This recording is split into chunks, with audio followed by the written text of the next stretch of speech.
4 বছর ধরে চলা যুদ্ধ, থেমে থাকা কূটনৈতিক আলোচনা আর বাড়তে থাকা জনবল সংকট এমন বাস্তবতায় সেনাবাহিনীতে বড় সংস্কারের ঘোষণা দিয়েছে ইউক্রেন। 2022 সালে রাশিয়ার পূর্ণমাত্রার আগ্রাসনের পর শুরুতে স্বেচ্ছাসেবকদের ঢল নামলেও সময়ের সঙ্গে তা কমে গেছে। দুর্বল প্রশিক্ষণ, পর্যাপ্ত সহায়তার অভাব এবং কঠোর নিয়োগ প্রক্রিয়া সব মিলিয়ে কমছে আগ্রহ। এই পরিস্থিতি মোকাবেলায় সেনাবাহিনীর কাঠামোগত পরিবর্তনের উদ্যোগ নিয়েছে কিয়েভ। লক্ষ্য জনবল সংকট কাটানো, দীর্ঘদিন দায়িত্বে থাকা সেনাদের অব্যাহতি এবং যুদ্ধ সক্ষমতা বাড়ানো। এ বিষয়ে শুক্রবার জাতির উদ্দেশ্যে দেয়া এক ভাষণে প্রেসিডেন্ট ভলোদিমির জেলেনস্কি সেনাবাহিনীর সংস্কারের বিষয়গুলো তুলে ধরেন। পূর্ণমাত্রার যুদ্ধের ৫ম বছর যুদ্ধের নতুন চ্যালেঞ্জ তৈরি করেছে। প্রথমত, আমাদের সেনাদের আর্থিক ভাতা বাড়ানো হবে। পিছনের দায়িত্বে মাসে অন্তত ৩০,০০০ রিভিনিয়া আর যুদ্ধক্ষেত্রে আরও বেশি। ফ্রন্টলাইনের পদাতিকদের বেতন ২৫০,০০০ থেকে ৪০০,০০০ রিভিনিয়ার মধ্যে নির্ধারণের লক্ষ্য রয়েছে। যুদ্ধের সবচেয়ে ঝুঁকিপূর্ণ দায়িত্বে রয়েছে পদাতিক বাহিনী। অবিরাম ড্রোন হামলার মুখে তাদের টিকিয়ে রাখতে বাড়ানো হচ্ছে বেতন ও সুযোগ সুবিধা।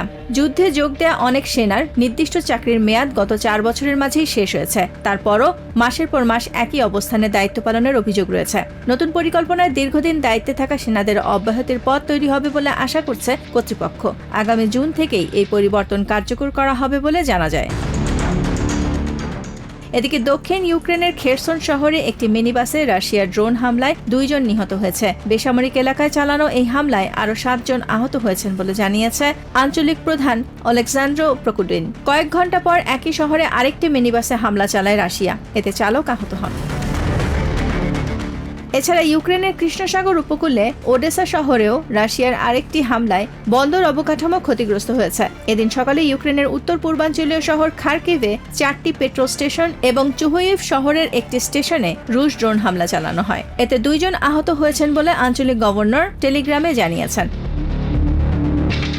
অন্যদিকে রাশিয়ার কৃষ্ণসাগর তীরবর্তী তুয়াপসে বন্দরে শুক্রবার ইউক্রেনিয়ান ড্রোন হামলায় আগুন লাগে বলে স্থানীয় কর্মকর্তারা জানিয়েছেন। গত 16 এপ্রিলের পর থেকে এটি তুয়াপসেতে 4র্থ হামলা। রয়টার্সে প্রকাশিত ভিডিওতে তুয়াপসের আকাশে বিশাল কালো ধোঁয়ার কুণ্ডলী উঠতে দেখা গেছে।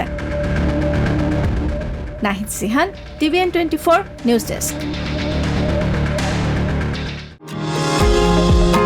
নিউ ইয়র্ক থেকে সম্প্রচারিত TVN 24 টেলিভিশন বিশ্বজুড়ে বাঙালির কণ্ঠস্বর।